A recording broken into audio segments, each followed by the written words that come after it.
Well, look at that. Even starting 30 minutes later than normal, and I'm still screeching in at the very last minute. What do you do, right? Anyway, hey guys, welcome back. Off last week. Just it was not possible to make it happen, but very glad to be back this week. And even though it is 30 minutes later, there's a lot of questions that we got to cover tonight. And I am very much looking forward to it.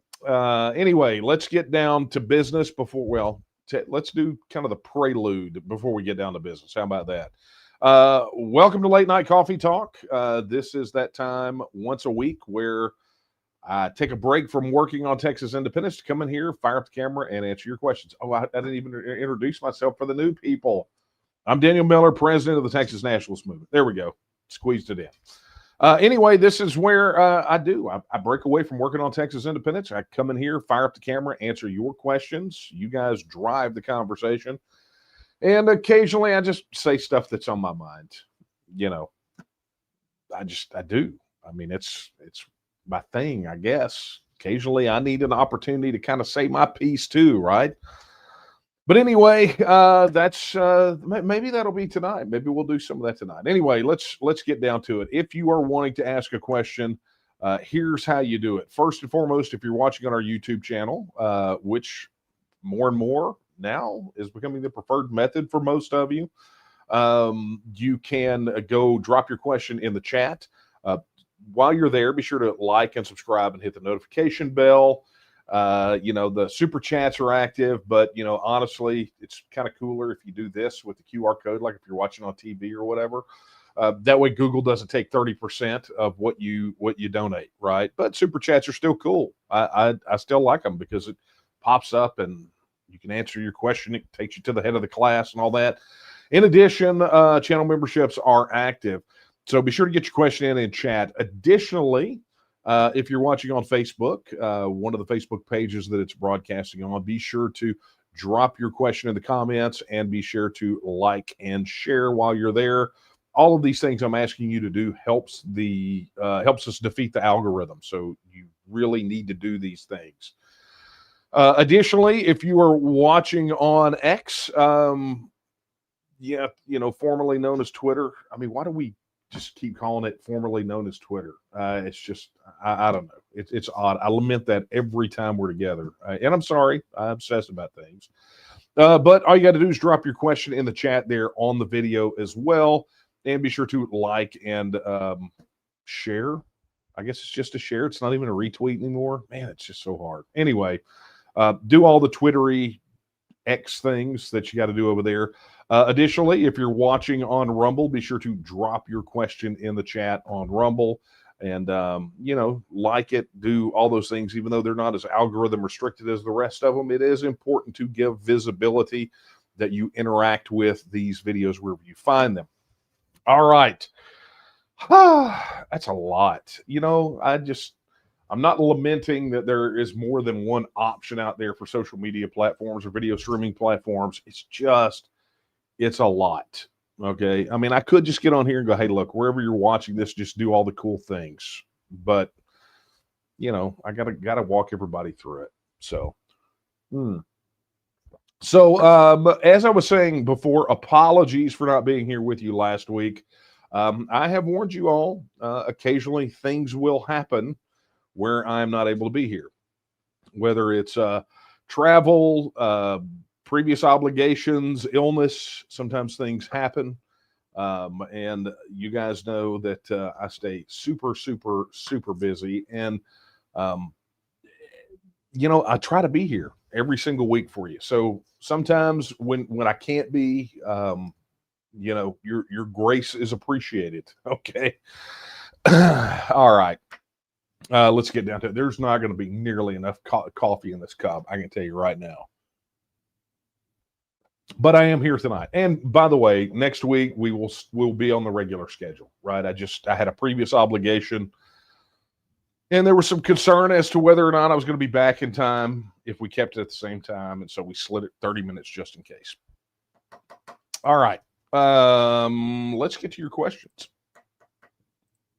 Oh, I can already tell Y'all have plenty.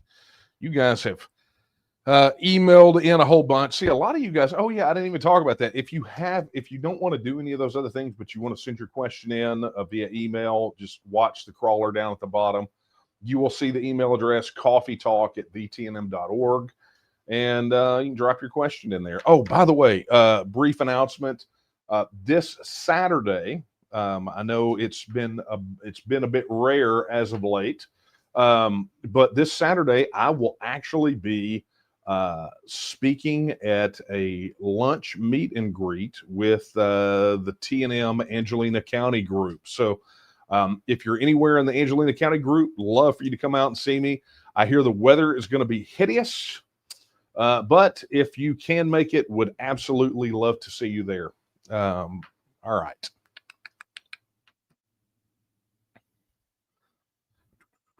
All right. Let's get down to it. Let's go to the email first because, man, we are backed up over there. Okay. Yeah. Let's get back to where we were. Yeah.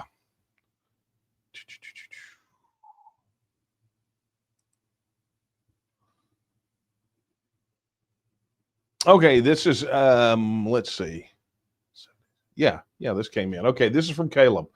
Good evening, Mr. Miller. Cheers to another week working to achieve Texas independence. With the advent of big tech companies being forced to invade our privacy, would you recommend TNM members to convert Windows/Apple/Google products to Linux and privacy-focused alternatives? And it's a great question, Caleb, because it actually hits at two things that I have to contend with in my daily life: Texas independence and technology. And so, look, to I guess get down to the brass tacks of this and to answer your question. If I have always been an advocate for people exploring other, let's just say, technology strategies, right? The challenge that you run into, and this is again going to be like a conversation I had with one of my tech clients. The challenge you run into is user adoption, right? So here at the good old off White House, and I say that because it's literally beige. I mean, look at the walls, right? Is that, for us, I mean, we've got obviously probably more technology than most people, the average person.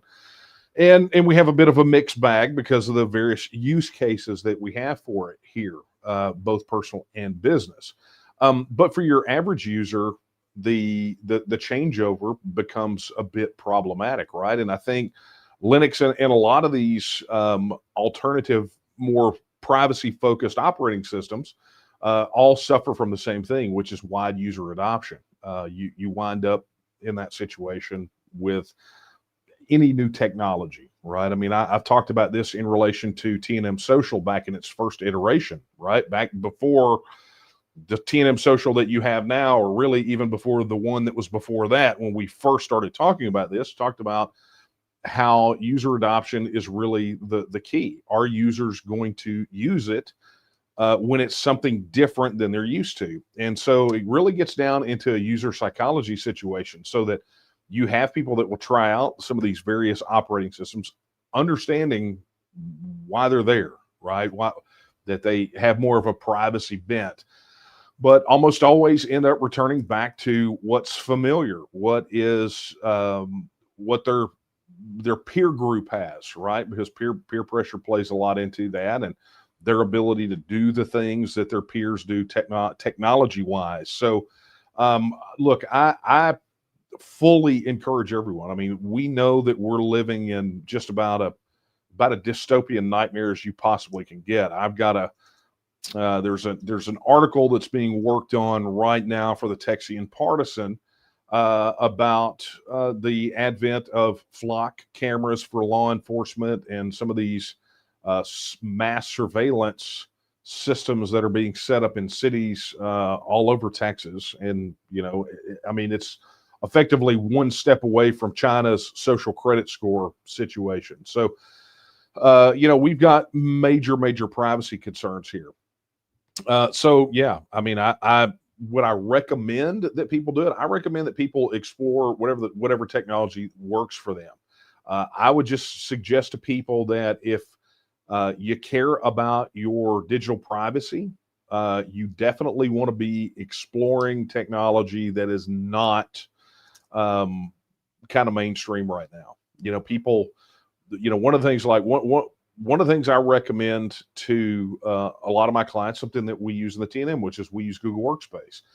People don't understand that Google Workspace, the company product, is not the same as the free product. And the mantra is always, if the digital product is free, then you're the product, right? Your data, your information. The corporate products and business side products are very different story, a very different scenario where those are concerned. But that takes care of one particular use case. The vast majority of people, they're the product, whether it's Facebook or Google or whatever.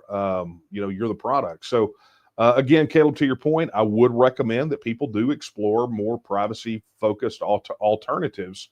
But at the end of the day, while each of us individually is pursuing that, I think we as an organization, as a movement, have to continue to look at the policy aspect of this and understand that so much of this is being allowed or being driven by a sort of hand-in-hand approach between government and big tech, and we got to be on the lookout for that sort of thing. So, good question, Caleb. Thank you for that. I could talk about the technology aspect of this stuff all day, but I am not going to bore everyone. It's what I have to talk about these things for a living. So the technology thing. So a little bit of a crossover, I guess. All right, let's get down to it. Let's see what we got over here in the, oh man, you guys are chat. I'm going to have to bounce back and forth. Okay. Wow. All right, man, who got in first? Wow. Okay. We'll take Matthew.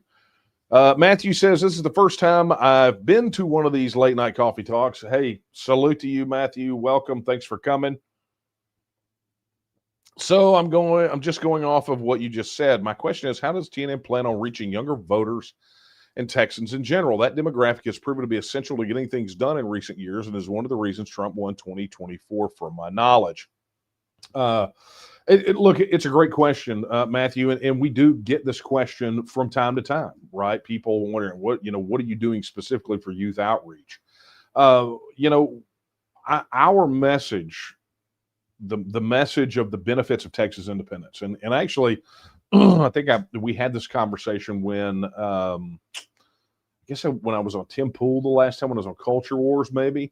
But look, the reality of it is that the benefits of Texas becoming an independent nation cut across all traditional boundaries, right? So whether it's age group, I mean, obviously there's a certain generation here where the Social Security question is very different than the Social Security question we get from, say, another generation.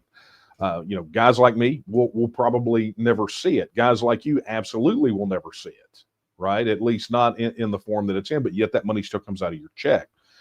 Your generation, and I'm assuming you're young, right? Based off of your picture here, you're in a very difficult situation in the sense that your opportunities, your generation, maybe the one before you, the opportunities for your generation are far less than they were for the previous generation. And, it's a bit of a shock to what the quote unquote American system is used to, which is every generation is better off than the preceding generation.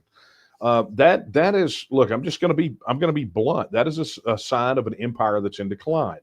When that standard of living, the opportunities, standard of living drops, the opportunities become constricted or eliminated. So the TEXIT, the message of TEXIT and the opportunity really has, in my opinion, probably more resonance for the younger generation than, say, for Gen Xers or the boomers, right? And so I think it's important for us, as we talk about messaging this and really about communicating across the generation gap, to understand that TEXIT is a solution for a lot of people. Look, across the board, with the exception of the political establishment, the people that are driving this car off a cliff, everyone is going to be far better off across the board when Texas operates and functions as a self-governing independent nation. That is just the reality of it. And, that has various aspects of this have impacts no matter what your generation, right?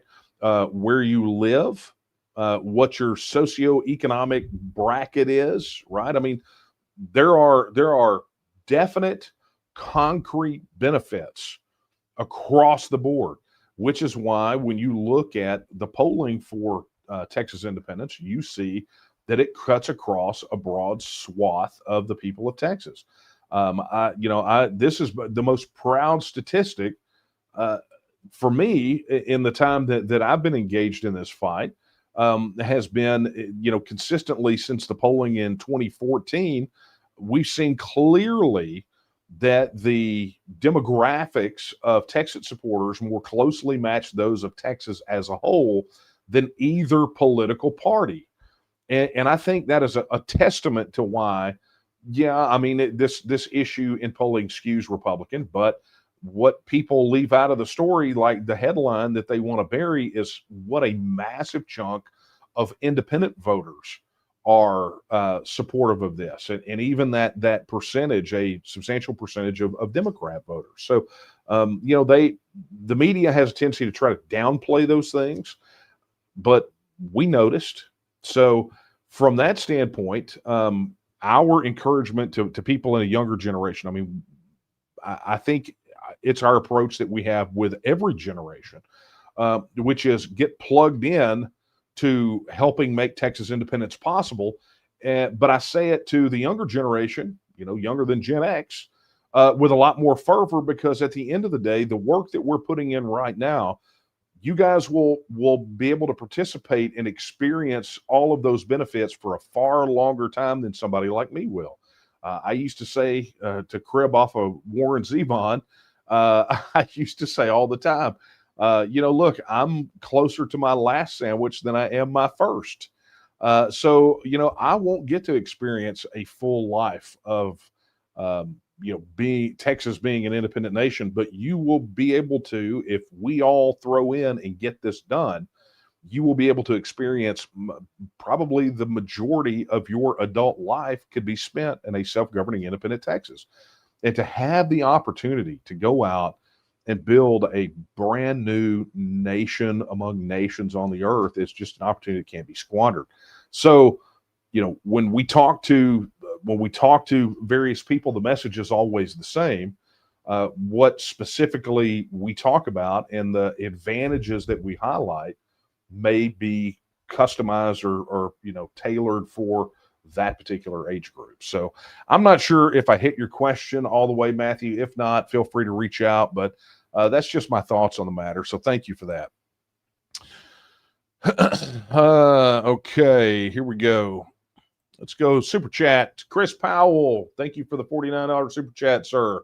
He says, speaking of which, let's get rowdy. Does everyone know about DC/Trump interfering with us, censoring a rep, and most Republicans caved again to DC? There are some questions about that, Chris. So thank you for that. Let me grab another question about that real quick, and we'll just take those as a bundle. Let's see here.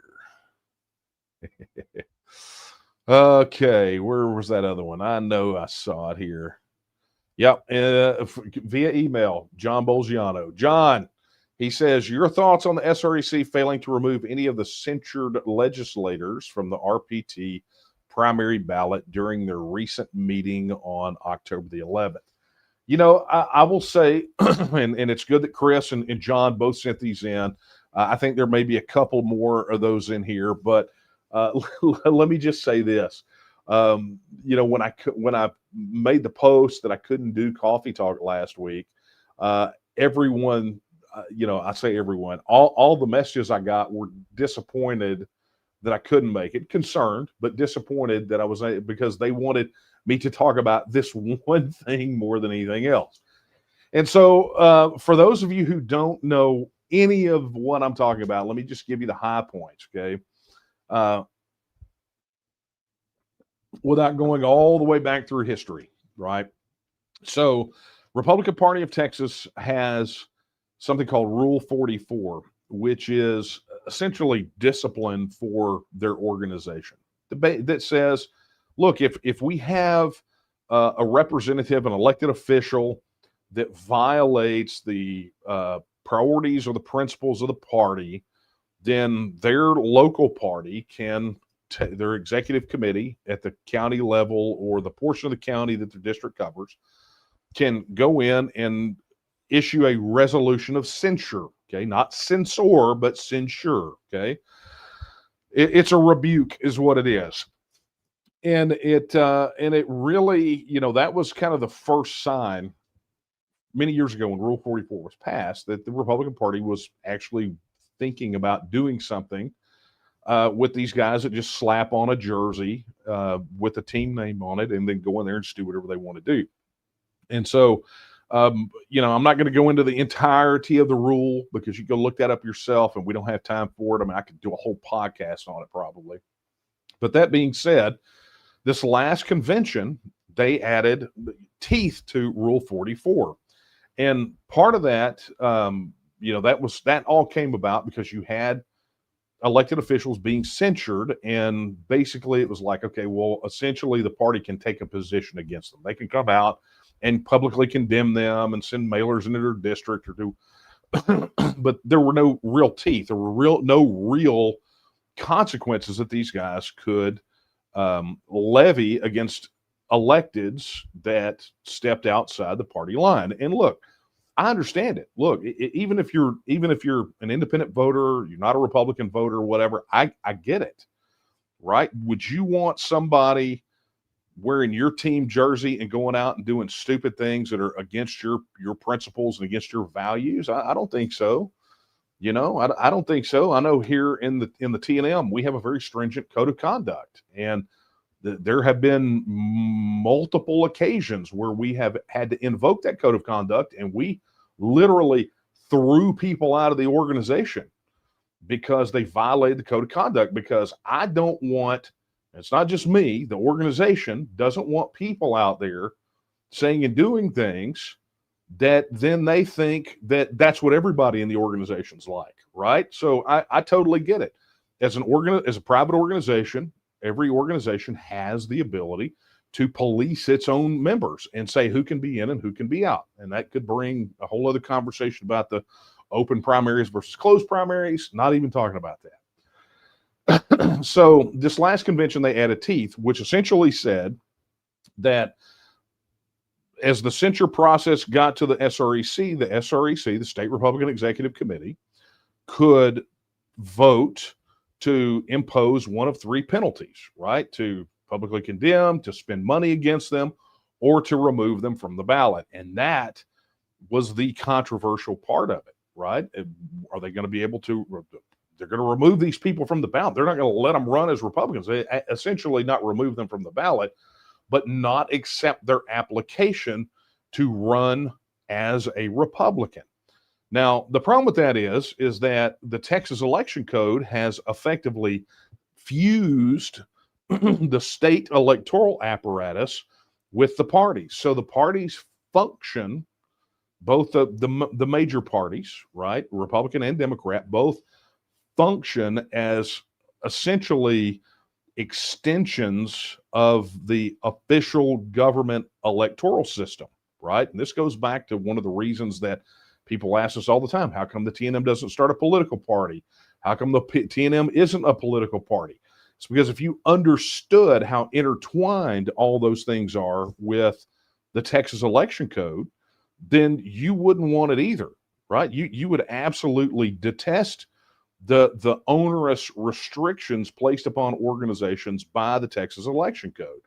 And the problem, I mean, there's a lot of problems. One of the major problems with them being intertwined like they are is there are certain things, certain obligations that organization has to take that are effectively extensions of governmental functions. And if they don't do them, then, and it tells you how you have to organize, right? It tells you how you have to be structured. People say, why in the world why do they have an executive committee that's made up of 2 people from each Senate district? Well, go look at the law, right? Or, go back to our petition situation where, Matt Rinaldi, the chair of the RPT, refused to accept it, right? So you have these ministerial duties mixed in with this private organization stuff, and it's a total mess, right? It's a total mess. So that being said, when those teeth went into Rule 44 at the last convention, what you wound up with was a lot of people in the grassroots who very, very upset with their state reps, right? Very upset. Say, finally, we got these guys, right? We are going to censure them, and we're going to block them from running as Republicans. You want to go caucus with Democrats, you want to go do that stuff, go do that, but you're not going to wear our team jersey. At least that was the perspective and the perception from the, very conservative grassroots. And boy, after this last session and the way it went down, they went to work believing that this Rule 44 censure had some teeth to it, that they were going to be able to finally knock some of these guys out of the boat from running as Republicans and voting and acting like Democrats. They filed their censure resolutions. They went through the process. And at every stage of the process, it felt as though, and this is feedback that I've gotten from the grassroots, that somehow at the state party level, the bar kept getting higher and higher. But finally, at the end of the day, they wind up with, these resolutions at the SREC. And so what John talked about, what Chris Powell's talking about, is what went down at this last meeting of the State Republican Executive Committee, where they took up these particular censure resolutions. I will admit, I watched the entire thing on live stream. Nate Smith, our executive vice president, Daphne Armour, our chief of staff, were there in person because they had the SREC meeting took place at the Capitol. They were there in person. I swapped messages with several SREC members during the whole day, right? And at the end of the day, what happened was, when it came time to issue out the penalties, they were not issuing out that third penalty, the one that would not allow these people to file their filing paperwork to run as a Republican. They were not blocking them from the Republican ballot. And it got really interesting when it got to Jared Patterson, because in the middle of deliberation for that, they went into an executive session. And it wasn't until later that news leaked out that during that executive session, there was a phone call from the White House, an official at the White House, essentially threatening the SREC and telling them, wait, okay, there we go. I froze up for a second.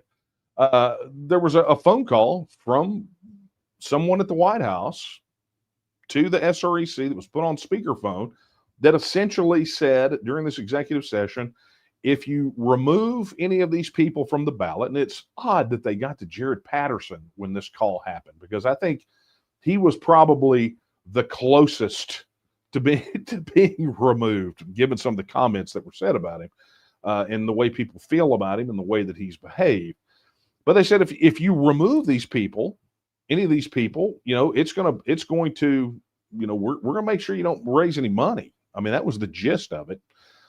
And everybody, I think, understands that the Republican Party of Texas is hurting for money, but all political organizations are hurting for money right now. But the other thing that was allegedly said was that it would hurt Trump in the midterms if that happened, if that was to go through. And so what happened then was you saw a bunch of SREC members fold like Superman on Laundry Day. And at the end of the day, not a single one of the censured representatives was barred from filing as a Republican on the ballot. Now, that being said, there's a lot of commentary there, a lot of thoughts. So that's the high points for those of you just now catching up. I know it was a bit of a setup, but here's the bottom line. I think there's a lot to be said about the fact that one phone call from a 202 area code can effectively shut down the grassroots.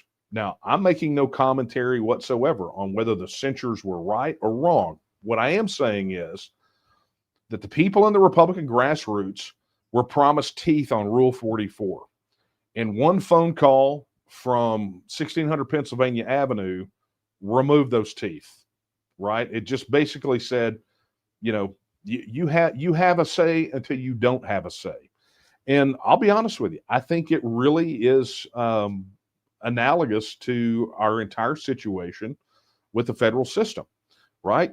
So many of these politicians, these electeds, whoever it is, they are very Texas first until they're not, right? Until they get the call, till they hear from somebody at the federal level that says, no, sorry, if it's good for Texas, it doesn't matter. This is what we want. And so from that standpoint, I think I think the reaction was disgraceful. I think it was cowardly, and I think it was not necessarily Texas first. Now, I know people that did not vote on the removal for strategic reasons, right? And I understand that, and I totally respect that. But anyone out there that changed their vote on that issue simply because they got a phone call from the White House needs to have their head examined. They don't need to be on the state Republican executive committee because they are not. They betrayed and backstabbed the grassroots that spent the time to vent their frustration through a system that they were promised would work and would listen to them. And they were shut out by a single phone call. So, look, kudos to the grassroots out there that did all the work. Shame on the people who were going to vote for it and then voted against it solely because of one phone call. And to the people that were going to vote against those removals for the strategic reasons related to the lawsuits and the open primaries and some of those things, I thoroughly get it. And I probably might have been in your situation because I understand strategically where the Republican Party of Texas is and why they have to tread very lightly.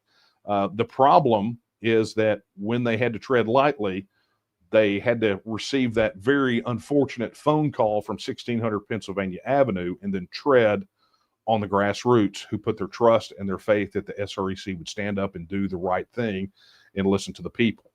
You got to remember, it's not just a handful of disgruntled precinct chairs. It was the 9,000 plus delegates at the last convention who put the teeth on Rule 44. And so I suspect that there will very likely at this next convention, there could be a reckoning when it comes to some of those SREC members. You might see a bit of a uprising at the convention, some repercussions for not listening to the grassroots. I feel that in my bones that it is very likely to happen. So anyway, I knocked out John and Chris and several others that had sent emails in about that. And frankly, I got that off my chest because I've been hanging on to that since last week. So there we go. All right. Let's get down to it. Let's get to some more of these questions. Holy smokes, man. Okay. This is from Michael. Okay. Are you doing all right, Daniel? Your health is the most important thing, brother. Take care of yourself first. We all understand. Go. I'm not sure if go was a command. I don't know. Where should I go? No, look, health-wise, I'm fine. No, last week was just, it was not, I was not sick. I was, I have to work too, right? And it's election season. So, and I have some clients on the for my technology consulting and development that are in the midst of campaigns. And so, sometimes days just stack up, right? So no, man, I'm good. But thank you for your concern. It's appreciated. Okay. Let's get over here. Let's see what we got. We got some of these this week. All right. Mr. Mike says, if Texas is successful with their endeavor to secede from the United States, what happens to my Medicare and SSDI benefits? And I do believe here's one from Lisa, who essentially says the same thing. So if Texas was its own and I collect SSDI, how would this affect me? I am 64 and 4 months and disabled. So here's what I'm going to do. I am going to shortcut this because while I could go into the long answers for these things, what I am going to do is I'm going to direct you to the place where you can get those answers. I'm going to encourage you to head over to texitnow.org, where we have that and a lot of other fundamental foundational questions about TEXIT answered. And, it's there. It's one of the most comprehensive FAQs related to the TEXIT issue that you're going to find. And so I would encourage you to go to texitnow.org and go check that out, and just go in the search bar, type it in, and you will find it. You will find that plus answers to a lot of other questions about TEXIT and Texas independence. Okay. Okay, this is from Neil via email. Neil says, I have a proposal for you. What if we change the narrative completely from TEXIT to divorce California? Selling a Texas exit is impossible. It's far too valuable to the United States, a symbol of freedom. They're never going to let go. Okay. California's a pariah. That would laughably. Okay. Okay. Well, while I appreciate the sentiment, and I know people in California that would also appreciate the sentiment. I mean, look, if the U.S. kicked them out, I think they would be happy. But the statement that I take umbrage with is selling a Texas exit is impossible. No, selling, excuse me, which is not what we're doing, promoting Texas independence is obviously not impossible. And here's how you know. The political establishment fights tooth and nail to keep us from having a vote on it, Neil. If this was a dead issue, they would put it on the ballot and they would let it fail. And then no one would talk about it for a generation. Well, kind of given recent history, you would have it revisited within about 10 years and whatever. But excuse me. But it's obviously not impossible, right? I mean, the poll numbers show it. We're at the tipping point, right? We're there. I talk about it week in and week out. There's plenty of evidence to show if this thing goes to a vote tomorrow, it wins. And, that's not just us being hyperbolic about it. You can disbelieve what I say all day long. That's like polling. But even if you don't believe the polling, if you say that all this other crap is just that, it's just crap, then what you got to do is you got to look at how the opposition reacts to this. And how the opposition reacts to this is they will fight tooth and nail and have to prevent us from having a vote on Texas independence, right? I mean, that's what they do. And there's only one reason to fight against that. Thank you very much. There's only one reason for that. And that reason is they know if it goes on a ballot, it wins, right? That's it. These guys are not closet independent supporters that are just afraid that it might just barely fail or that it'll have a bad. I mean, these are real hardcore opponents of this issue. And these real hardcore opponents of these this particular issue do everything they can to keep you and the rest of the people of Texas from having a vote on this issue. And there's only one reason to do that. And that reason is that we will win the referendum on it. So, to talk about this being an impossibility, just, the reality, the facts don't line up to support that. Right. The idea that selling it to the people of now there's another side of this coin, right? People that say, well, even if we voted for it, they wouldn't let us leave or whatever. That's a whole separate argument. But this idea of selling it being impossible, that's not it. The people of Texas effectively are sold on this.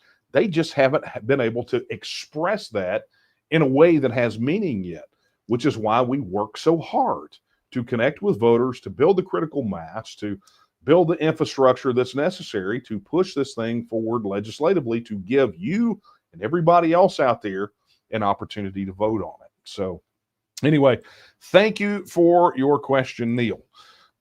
All right. Oh man, these questions are stacking up. You guys are very, very, very verbose tonight. Okay, Lee says, Daniel, what's your opinion regarding Texas National Guard being sent to Illinois? I would prefer the Texas National Guard to stay here. I prefer Texas to be a self-governing independent nation, and the Texas Military Department being the official military of the nation of Texas, and our Texas State Guard being fully militarized and becoming the full-blown, full-fledged military of an independent Texas. So, that's the reality of it. I would prefer a Texas National Guard stay here and not be deployed to Illinois. Look, those people in Illinois want to shoot each other, let them shoot each other, right? I mean, that's got nothing to do with us. And some people will say, well, that sounds isolationist. Well, it's not isolationist. It's just reality, right? That place being run by the socialists and crazies that it's run by has been going down the tubes forever. The vast majority you got to remember, a lot of the vast majority of Texas population increase has been refugees from states like Illinois and California and some of these places where people that think like us, that share our values, can't live there anymore because those places have been turned into cesspools. So, the reality of it is I would prefer our people stay here. But it points to the fact that they were called up and sent, points to something that we've said all along, is that our focus here, even before a referendum on Texas independence, should be on full militarization of the Texas State Guard and shifting all of the resources that we have in the Texas Military Department to the State Guard, because the State Guard cannot be federalized and mobilized in the federal service. They are the one branch of the Texas Military Department that cannot be federalized. That was always the problem with, in my opinion, with Abbott putting Texas National Guard down on the border during the Biden border crisis. And, and that's a misnomer too, because it's been a border crisis for decades. But that was part of the opposition to that is, look, here's the reality. You put the National Guard down there, and if that's your only play, then all the president has to do is call them up for federal service and pull them off the border and send them back to the House. The National Guard works off a bifurcated command. Yes, the governor is ostensibly the commander-in-chief, right, of the Texas Military Department, of which the two National Guard branches are in the Texas Military Department. But at any given point, those troops can be called up into federal service, which makes the president their commander-in-chief. So the State Guard has got to be the focus. It's from a policy standpoint, this is just what must be done. We must work on full militarization of the Texas State Guard and shifting all of those resources from the National Guard over to the State Guard and having our own proper military. But all of that is just stopgap, because at the end of the day, we need Texas independence and we need our own military. And the Texas State Guard can serve as the backbone of that, but we need to start allocating the time and the resources to the Texas State Guard now, not wait until after the referendum to do so. So anyway, thank you for that question, Lee. All right, let's get up here to email. All right, this is from Stacy. Stacy says, what do you think about the plans for the Alamo to install a cafe on the grounds of the Shrine to Texas Independence? It rubs me wrong, especially after the posting made on Columbus Day where they called it Indigenous Peoples Day. Kudos to Don Buckingham for correcting that mistake. Yeah, Don Buckingham has done a very good job in the General Land Office in the sense that she has taken actions to protect the Alamo and to effectively do the things that we fought for since we got involved in the fight for the Alamo in 2009, just 4 years, not even 4 full years after we started and became aware of what they were trying to do at the Alamo. I mean, we tucked in and literally we've been able to, obviously not single-handedly, a lot of people out there worked on this, but go out there and fight the fight. And everything we were asking for, with the exception of 2 things in 2009, have been done. Now, one of the things that really touched us off back then was the city of San Antonio's attempts to commercialize the battleground. In our view, that is a sacred battleground, right? That is where defenders, the heroes of the Alamo, that is where they shed their blood. That is a solemn place. If you're fortunate enough to go participate in the Alamo Memorial March every single month, right? We've been doing this for like 13 years now. The second Saturday of every month, we do a silent march and a wreath laying at the door of the Alamo. I mean, that's a lot of wreaths over 13 years, right? Every single month, no matter the weather, no matter, the nonsense, that's what we do, because that's how we view the Alamo battleground, and not just the chapel and the long barracks, but the entirety of the footprint. And what really set us off and got us involved back in 2009 was that attempt by the city of San Antonio to commercialize. They wanted beer vendors and all this other crap on the battleground. It's like that. This is a battleground, people. Our forefathers shed their blood on this dirt where you have paved over and, wanted Joe Bob with his beer cart out there and turning it into a party central. And it's like, that's not what this is. Let's go do that crap at Arlington National Cemetery and see how you get away with it, right? The Alamo defenders did not have graves, right? That's why the cenotaph is there. Some of the remains were scooped up and maybe some of their ashes, but their bodies were piled and burned. So the place to any Texan is sacred ground, right? That's what the Alamo is. And so, we successfully fought that. I mean, it was a tough go. I mean, it looked like they were about to turn the Alamo into Disneyland. And so, we're getting some really good things happening there. Some decent management over there. They're bringing the artifacts. They're reclaiming. Like, one of the things we asked for, people said we were nuts for demanding it, but we wanted to recapture the entire footprint of the Alamo battleground, the entire thing, the complex. And they said that we were nuts. And by the time all the dust settled, they were buying all the property that made up the Alamo battleground. I mean, this was the result of not just public demonstrations, but a lot of pressure behind the scenes. And I'm proud that we were able to play a major, massive part in making that happen. But yet here we go. News comes out. Well, they want to put a cafe on the battleground. Well, isn't this essentially the same thing that we were talking about, commercialization? Now, I'm going to withhold judgment on this until I get all the facts. I've got appropriate phone calls, messages, and emails out to get all the facts about this.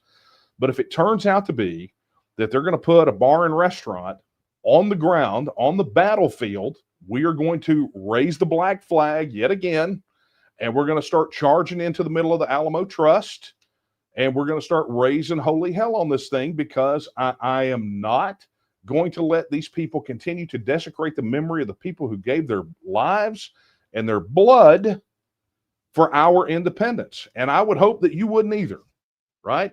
So bottom line is, Stacy, I'm withholding final judgment on this until I get all the facts, because they did buy some property that was outside the original footprint, just by virtue of how it was platted. So maybe that's where it's going to go. I don't know. I know there was at one point an original conception that they were going to build a restaurant on top of the museum, which would have been, I think in the original art, if I remember right, it would have been off the battleground. I don't know if that's what they're talking about, but I intend to find out. So that's the reality of it. So look, if you're as concerned about these things as I am, because look, the mission of the Texas Nationalist movement, political, cultural, economic independence. If you're making strides on the political front for independence or the economic, they will come at your culture every single solitary time and try to erode it, dilute it, destroy it, whatever. And we have to resist that just like we would resist political and economic subjugation. We have to resist cultural subjugation with as much fervor and fury.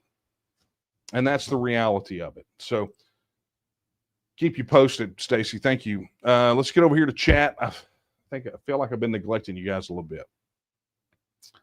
Okay.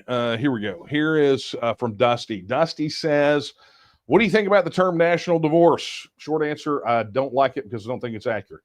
I don't think there's any way the radicals come back to earth. Texas should be its own country, and the rest of them can figure it out themselves. I agree with everything after your first sentence, right? Your question. And actually, I agree with the first thing too, and thank you for asking it. What do I think about the term national divorce? I don't like it. I appreciate the sentiment, but I've been very clear in the past that I think it is a very inaccurate term. Marjorie Taylor Greene is very fond of using it. There are other people that are fond of using it. But the term itself, I believe, is inaccurate. Just like why I don't like calling what we're doing secession, because I don't think it's an accurate term for what it is that we are doing. And if you're around me at all, you will probably hear me say at least a dozen times that words matter, right? The words you choose have meanings. And you have to be very clear. If you're going to be clear in your communication, you got to be very clear, because when you use words and you use them in such a way that they have it like national divorce, calling what we're doing national divorce, well, what you're effectively doing is you're painting yourself into this word box, right? So here's what I don't like about the term. In the context that Marjorie Taylor Greene uses it, and many others, what they're talking about, and they will tell you, it's a divorce of the red states and blue states. We need to separate. We need to have a red nation and a blue nation. But that's not how the union is constructed, right? It's not a red versus blue. It is not constructed of political parties. It's constructed of states. And if we're going to continue to talk about Article 1, Section 1 of the Texas Constitution, the first words, Texas is a free and independent state, right? And we're going to talk about advocating for Texas becoming a self-governing independent nation state. And we're going to talk about other states having their independence, and we're going to be consistent, then we have to look at it and go, it doesn't, that it's not political parties. This is not a union of political parties. It's not a union of individuals. It is a union of states. It's baked in the name, United States of America. Now, we can argue whether they're united or not, how united they are, whether they're supposed to be less or more. But the reality is, it is not a union, a federal union comprised of individuals or political parties, but of states. And so therefore, the term national divorce in that context makes it inaccurate, because you don't separate those. You don't separate those people that way, not without violating sovereignty. And so if you go down that road, then you run the risk of undercutting your own argument that states are sovereign entities, okay? But the other part of this that I don't like is the fact that it refers to it as a national divorce, which is the same reason I take particular exception to the Bellamy Pledge, the U.S. Pledge of Allegiance, because it's not factually correct. One nation. The United States was never intended to be a singular, solitary nation state. That is, in fact, one of the reasons that things are so screwed up here, is that they shove this myth down people's throats that it's supposed to be, and that it is one single solitary nation state, but the governing document itself does not reflect the propaganda. It reflects the reality of 50 separate states. And so you wind up in this situation where, people say the United States is a nation. By the definition, it is not a nation. The United States of America is a political and economic entity with a smattering of a mutual defense compact, a free trade agreement, and a postal convention thrown in. That's and a currency union. That's literally what it is. Okay. And so, when you talk about national divorce, I'm not talking, I don't know what other states are going to do, because at the end of the day, by virtue of the fact that each state is still a sovereign entity, each state has to make its own determination as to its status and its future. If it wants to stay attached to that political and economic institution called the United States of America, or be a self-governing independent nation, it's their choice to make. So there's not I've heard people say all the time, well, Texas needs to leave with these other states. Why? Okay. So does that mean we just all vote on the same day? Because Arkansas doesn't get to vote for us. Texas votes for Texas. That's what we're fighting for to begin with, right? Let Louisiana determine Louisiana's fate. Let California determine California's fate. Let New York determine New York's fate. But ultimately, let Texans determine the fate of Texas. That is the reality. And that's what we're striving for. So much like the word secession, right, which is a very 19th century word, I think national divorce is so inaccurate. It just To me, and this is just my opinion, I think there are far better terms to use than national divorce. Now, is it catchy? Is it a slogan? Look, secede fits on a bumper sticker, right? People love to default to that. But the reality of it is that when you start talking about national and nation state independence, you got to go beyond the bumper stickers and the slogans and the simplicity, because trust and believe, someone who has studied these independence movements for many, many, many years and has participated in the largest one in North America and led it. Well, to quote Dr. Kortrup, there's poetry and there's prose, right? The campaign up to the referendum is poetry, and then after the referendum, it's prose, right? So I'm not a fan of it. Not discouraging its use. I'm just saying there are more accurate terms and descriptions to use for what we do right here. But we also encourage other states to do what we're doing here too, to have this conversation. So thank you for that, Dusty. All right, let's get over here to the email. Okay, that is. Oh, yeah, let me do this one.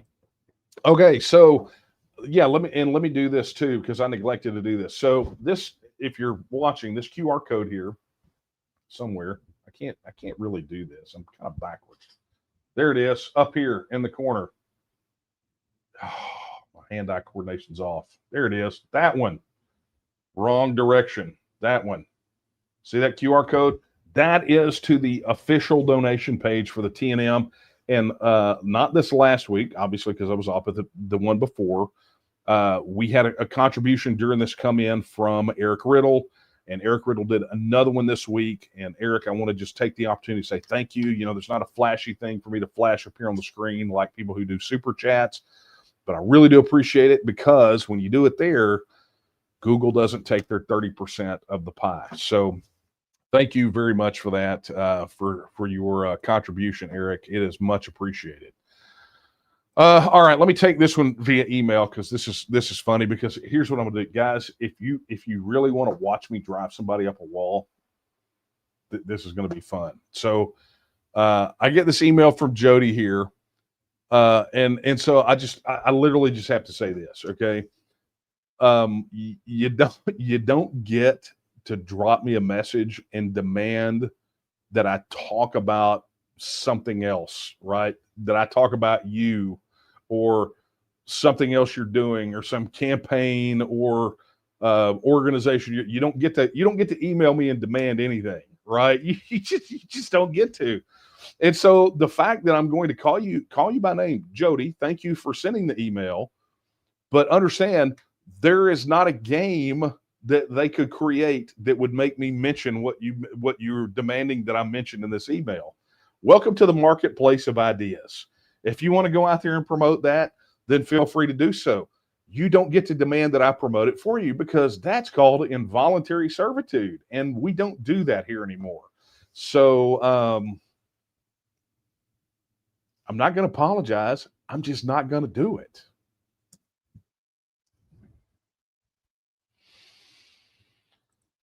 And I'll be honest with you, most of what you're talking about, I have no idea who these people are. I really don't, because it doesn't have anything to do with me. The one thing you did say here is about, tell people the truth about secession. We never ceded our land. I literally just want a whole dissertation on why I think the word secession is very incorrect for what we're doing here. So reference that. That is the bone that I throw you for demanding that I speak on your behalf. You don't own me. Okay. So, well, that was fun. I was, glad to do that. Like I said, I'm not going to apologize. Okay. Here's an email. When we TEXIT, will Texas elections change to one-day voting paper ballot and proof of Texas citizenship? If you wanted to do so, I would suggest that is something you probably want to change before we get and win a referendum. I would say that would be a very big policy drive for something you'd want to do, because we have to do something about our election system. It is jacked up like a football bat. Okay. Let's let's get down here. Oh my gosh, you guys have been stacking them up. This is for Stacy. Did you see the Mesquite City Council incumbent who sent out a campaign mailer with the Chilean flag on it? I did. And, and I'll tell you, I will tell you, I got a big chuckle out of it. This is not a situation where he was using the Chilean flag because, there was not a Texas flag emoji available. I mean, it was literally like stock art, clip art, or stock art from somewhere. And whoever designed his stuff, guessing probably got it on Fiverr from Pakistan would be my guess. They don't know the difference. The Chilean flag and the Texas flag look very similar to everybody out there. Yes, I saw it. I got a massive kick out of it, and the fact that he had to send that out and really embarrass himself for all. I mean, I wonder how much he spent to do that. I mean, he could have just used it on social media and spent nothing to embarrass himself about it. So anyway, super funny stuff. Okay. Yeah, this is a good one. All right. The real insurgent. Do you really think the Texas government is capable of stewarding a free nation? Throughout my life, the Texas government has been nothing but incompetent and sometimes downright authoritarian. It's a really good question, and it's really a variation of a question that we get often, which is how do we guarantee that after independence, government here is any better than what we've got? And I'm without going through the entirety of the answer. Let me just get to the heart of this matter. The people out there who think, and I heard somebody on a podcast say this the other day, just very ill-informed, right? They just don't understand kind of the process and the implications of what happens leading up to a TEXIT vote. I mean, they're very, very narrow-minded, very short-sighted. They're not looking ahead.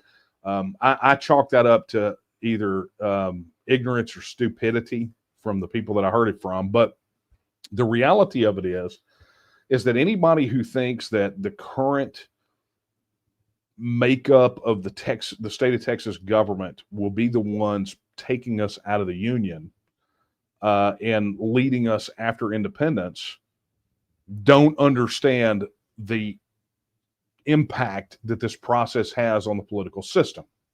Okay, so let me just kind of give you some numbers, and I've talked about these before, and I'm just going to hit the high points of this because I'm definitely over time tonight. But here are the high points. Here's the reality of it. The reality of it is that we know that average voter turnout. There's been some adjustment to those numbers. I know that in the TEXIT book, I think at the time that we published it, the average voter turnout for independence referendums was 85%. That number is down a bit, but not by much. I think it's down to like 78%, which really constitutes a super high voter turnout. Now, granted, there are some elections that were thrown into those additional numbers. Dr. Quartrip worked up and got, I think there's a spreadsheet that he sent over that's got some updated numbers, but there are some real low performers in there. That's when you kind of go all in, like all independence referendums, even ones that were not, shall I say, well promoted, right? Shenanigans. Okay.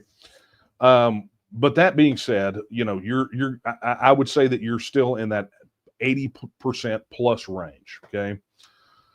When you see the numbers for Texas independence, you gotta look at this from the number standpoint and the process standpoint. So, let's just say you go on the low side, right? That you've got 55 to 60%, right? That's kind of where we project will be, is somewhere between 55 and 60, perhaps even 65% when it goes to a vote. Okay.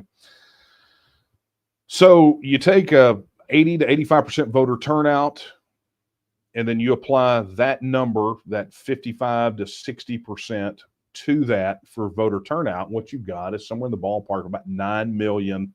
If voter rolls don't increase anymore between now and then, somewhere around 9 million plus voters that are on the TEXIT train the day after the referendum. The reason that we structure the Texas Independence Referendum Act with the timing that we do, right? If you look at the bill, you will see that it calls for, when passed by the legislature, that the vote is to be held at the regular November constitutional amendment election. So if you're voting for constitutional amendments right now, imagine that on that ballot was the question, should the state of Texas reassert its status as an independent nation? The Texas Independence Referendum Act passed, that's what would be on the ballot. Well, you got to remember, so let's just kind of walk through the timeline. Passed by the legislature, we have the vote at the beginning of November, and then immediately after that, within 2 weeks, is when the filing window opens for candidates for the next election cycle. So imagine for a moment that you're one of these establishment guys that publicly took a stance against Texas independence, and your position just got overrun by 9 million plus Texans, and you go to file to run for office again. What do you think your chances are going to be of getting reelected? I'm going to give you a hint. It's probably going to be 0, right? Or maybe as close to 0 as you can get without it being actual 0, right? But the fact of the matter is those 9+ million voters don't disappear, right? After the referendum, they don't evaporate. What we have seen time and time again in independence referendums is that by virtue of the debate that takes place and, the fact that these things drive high voter turnout, those people don't dissipate. What they want is they want it to be carried out, their will, the will that they expressed in the referendum of being independent. Some people will say, well, what happened to Brexit then? And I'm going to tell you that Brexit was a victim of not following this process, right? Because essentially what you had was a whole host, after the Brexit referendum came back in the affirmative, you had a whole host of anti-Brexit people all in power in Westminster. I mean, that they packed the government like a bunch. All the remainers were still there. And what do? They drug their feet like crazy. I mean, and so you wind up with them stymieing and stifling the process. Well, that's because general elections were not immediately on the horizon right after that vote. But our situation is quite different, because you got to understand, within 2 weeks of when the referendum would be held, the filing window opens. A month later, it closes. The primaries would be March of that next year, and the general election in November of that next year. And then the next legislature sits. So, I mean, you're literally looking at post-TEXIT referendum. You're looking at a complete obliteration of anybody in Texas government that stood against those 9 million plus voters on this particular issue. And to give you an idea of what that number looks like, the number that would be voting in the affirmative for Texas independence will be greater than the number of total votes cast in any election for governor here in Texas in any cycle ever. More than those numbers combined, right? So you wind up with this tsunami effect, this tidal wave, that from the referendum all the way through until it gets carried out. And that's, we talk a lot about how the timeline of having a part-time legislature, 140 days every other year, how that hampers us. But at the end of the day, if you look at that timeline and kind of look at what we've done with the wording in the Texas Independence Referendum Act, what you find is that in this instance, we get to take that scheduling, that sort of the cycle itself, and make it work for us as opposed to against us, like it will up until we get the referendum bill passed. So very good and insightful question, but there's actually a video on the YouTube channel, if you want to go check it out, that kind of goes through this about the reasons that Texas government is so jacked up right now. And I would encourage you to take a look at that. So thanks for that question.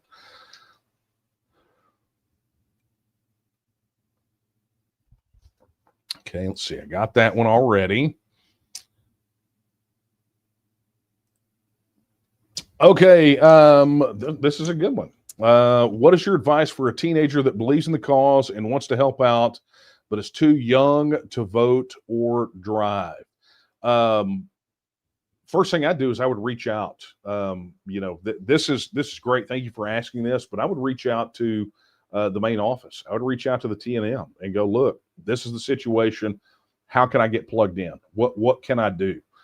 Because look, not everything that you got to do in the TNM requires you to vote or to drive, and that applies whether you're too young to do so, too old to do so, right? You're never too old to vote, but to drive. Or anywhere in between, right? There are plenty of things you can do to help advance the cause of Texas independence. So I would encourage you to reach out, go hit us up on the contact form on the website. Let's explore ways that we can get you plugged into what you're doing, to what we're doing. But thanks for reaching out, man. Appreciate it. Okay, let's get down here. Oh. All right. I'm going to take, let's see, hang on.